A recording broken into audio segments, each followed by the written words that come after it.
Subscribe to Film Companion for your film fix. Hit the bell icon so you never miss an update. Hi, Gabrielle, Jessica. It's great to have you on Film Companion. I hope you guys are doing well. Thank you. So I just diving straight in. Obviously, LA's Finest is a really fun sort of buddy cop show, and you guys get to be a part of a lot of great action. You know, there's shootouts and car chases, and you get to kick some serious ass. So, are those things as fun to shoot as they are to watch? Oh yeah. Yeah, I mean, they definitely get the heart going. Yeah, I mean, and at the end of the day, we're a fan of the genre. So sometimes, like, we're watching, you know, other actors or other stunt people do things, and it's like, oh, that's so dope. Because just fans of the genre, and so when we're doing it, it's equally as we get horse racing, and it's cool. Like we're like, oh shit, we did that. That was awesome. It's as cool as it looks, pretty much. And obviously, the second season of the show is releasing soon. I'm guessing you guys are really glad that you got this in the bag and wrapped production before sort of all of this kicked off. Yeah, we're really fortunate. It's also a great time to sort of have a release, considering everyone's at home sort of watching things. So it must be a really good time to have a release just to keep people entertained. Yeah, I mean, and it's also nice that our whole production was able to be paid. You know what I mean? A lot of productions went down kind of in the, with a few episodes left, and those folks are out of those paychecks. And so for our production, for LA's Finest, just knowing that our whole production, had those checks and the money to be able to support their families, through this period of uncertainty, was that felt good, that we were able to make sure that our crews and production was provided for them. I'm curious to know how this pandemic sort of would affect your choices as actors going forward. Are you wary of the kinds of projects you guys will take on from now on? I mean, there's a lot of talk right now about how streaming is seen as a safer space to movies on the big screen.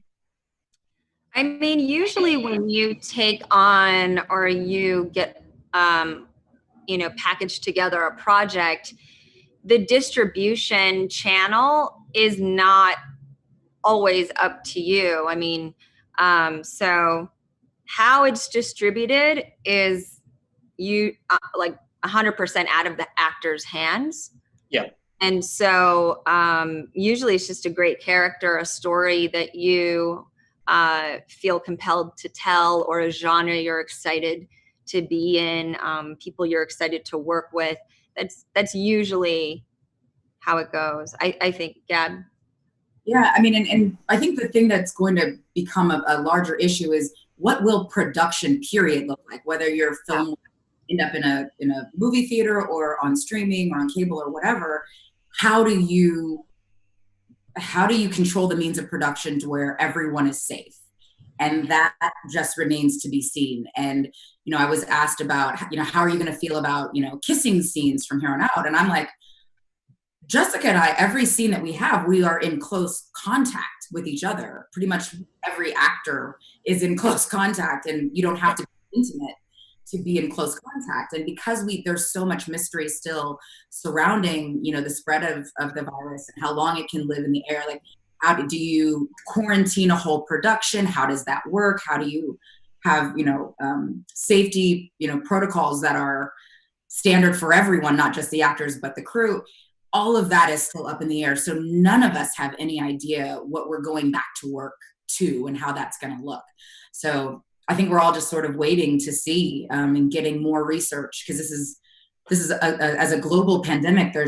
We just as a world, we don't have that much time with this virus. We don't have the long-term research of understanding really even what we're dealing with. So it's all so new.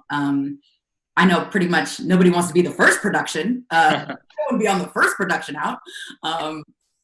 So yeah, I think we're all just sort of waiting and seeing. I think it's also probably opened up a lot of people's eyes to the fact that this is probably not the last time something like this could happen. And so what are permanent changes that everyone, and behavior changes that everyone will have to make in every, working environment, educational environment, retail environment, community environment, and how can you operate and function as society, understanding just how fragile we are, you know. And just lastly, do you ever wonder what your characters, Sid and McKenna, would be like in quarantine? Like, what would that even look like? Probably funny. Yeah. Sid's very much a lone wolf anyway. Like part of her journey is connecting with other people and trusting other people and not living so mysteriously and secretively. So I think she would take to quarantine well, like, because that's kind of how she functions, is solitary. Yeah, McKenna might have a harder time. I think I'll be quarantining with you. I'll be like in your hallway. You'll be like, okay, you can be in the hallway. Stay 6 feet apart. Thank you so much, and all the best for the show. We look forward to the new season. Thank you. Thank you.